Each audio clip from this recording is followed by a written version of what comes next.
بسم الله الرحمن الرحيم. يسبح لله ما في السماوات وما في الأرض، له الملك وله الحمد، وهو على كل شيء قدير. هو الذي خلقكم فمنكم كافر ومنكم مؤمن، والله بما تعملون بصير. خلق السماوات والأرض بالحق وصوركم فأحسن صوركم وإليه المصير. يعلم ما في السماوات والأرض ويعلم ما تسرون وما تعلنون، والله عليم بذات الصدور. ألم يأتكم نبأ الذين كفروا من قبل فذاقوا وبال أمرهم ولهم عذاب أليم. ذلك بأنه كانت تأتيهم رسلهم بالبينات فقالوا أبشر يهدوننا فكفروا وتولوا واستغنى الله، والله غني حميد. زعم الذين كفروا أن لن يبعثوا، قل بلى وربي لتبعثن ثم لتنبؤن بما عملتم، وذلك على الله يسير. فآمنوا بالله ورسوله والنور الذي أنزلنا، والله بما تعملون خبير. يوم يجمعكم ليوم الجمع، ذلك يوم التغابن.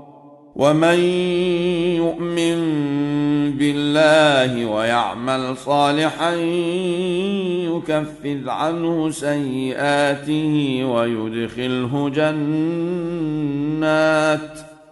ويدخله جنات تجري من تحتها الأنهار خالدين فيها أبدا، ذلك الفوز العظيم.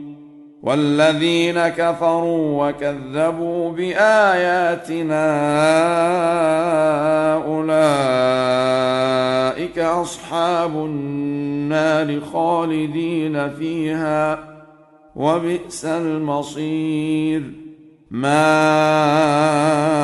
أصاب من مصيبة إلا بإذن الله، ومن يؤمن بالله يهد قلبه، والله بكل شيء عليم. وأطيعوا الله وأطيعوا الرسول، فإن توليتم فإنما على رسولنا البلاغ المبين. الله لا إله إلا هو، وعلى الله فليتوكل المؤمنون. يا أيها الذين آمنوا إن من أزواجكم وأولادكم عدوا لكم فاحذروهم، وإن تعفوا وتصفحوا وتغفروا فإن الله غفور رحيم. إنما أموالكم وأولادكم فتنة، والله عنده أجر عظيم. فاتقوا الله ما استطعتم واسمعوا وأطيعوا وأنفقوا خيرا لأنفسكم، ومن يوق شح نفسه فأولئك هم المفلحون. إن تقرضوا الله قرضا حسنا يضاعفه لكم ويغفر لكم، والله شكور حليم. عالم الغيب والشهادة العزيز الحكيم.